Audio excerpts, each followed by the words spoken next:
사랑하는 성도 여러분, 안녕하세요. 오늘도 주님의 은혜가 여러분의 삶에 함께하기를 소망합니다. 오늘 우리가 함께 나눌 말씀은 에레미야 34장 17절에 있는 말씀입니다. 제가 한번 읽고 또 여러분 같이 읽겠습니다.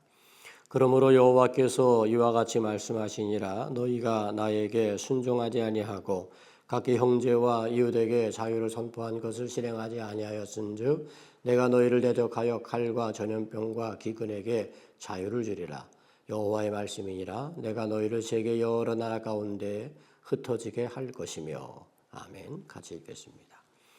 그러므로 여호와께서 이와 같이 말씀하시니라. 너희가 나에게 순종하지 아니하고 각기 형제와 이웃에게 자유를 선포한 것을 실행하지 아니하였은즉 내가 너희를 대적하여 칼과 전염병과 기근에게 자유를 주리라. 여호와의 말씀이니라. 내가 너희를 세계 여러 나라 가운데에 흩어지게 할 것이며. 아멘. 하나님께서 에레미야를 통해서 유다 백성들에게 하시는 말씀이죠. 시드기야 왕과 유다 백성들에게 주시는 말씀인데 순종하지 아니했다는 거예요. 그 순종하지 아니한 것이 뭐냐 하면 형제와 이웃에게 자유를 선포한 것을 실행하지 않았다. 그러니까 당시에 하나님께서 시드기야와 또 유다 백성들에게 노비를 다 자유롭게 풀어주라 라는 그런 말씀을 하셨어요.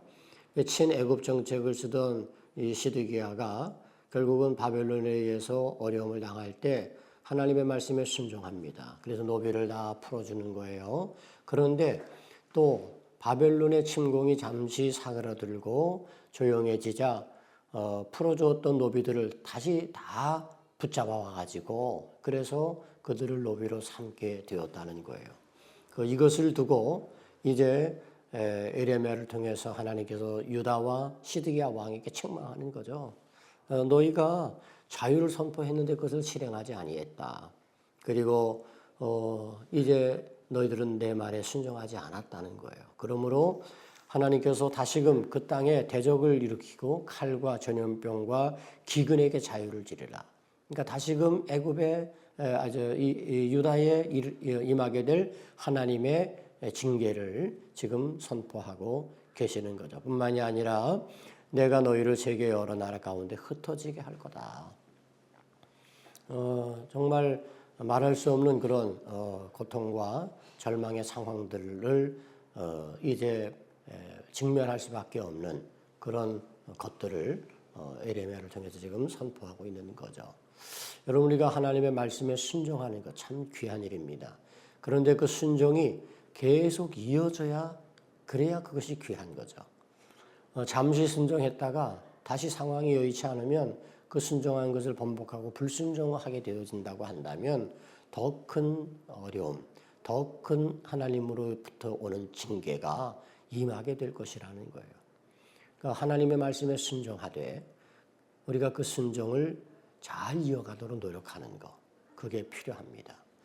하나님의 말씀에 필요를 따라 순종하고 필요를 따라 불순종하는 그런 것은 진정한 믿음이 아닌 거죠. 우리가 신앙생활하는 가운데 우리의 삶에 고난이 오고 역경이 오면 하나님 말씀 붙잡고 순종하다가도 우리의 삶에 평안이 있고 뭐가 잘 되면 하나님의 말씀을 잃어버리고 불순종하는 그런 모습으로 살아간다면 하나님은 그 삶을 하나님께서 미워하시고 그리고 결국은 하나님의 징계와 또 하나님의 진노를 받을 수밖에 없게 된다는 사실, 우리가 이것을 잊지 않게 되기를 소망합니다. 오늘 말씀을 묵상하는 가운데 순종을 하되 끝까지 순종하자. 오늘 이 말씀을 여러분 마음에 새기고 온전히 하나님의 말씀에 순종하는, 순복하는 믿음의 삶을 결단하고 나아가시게 되기를 주님의 이름으로 축복합니다.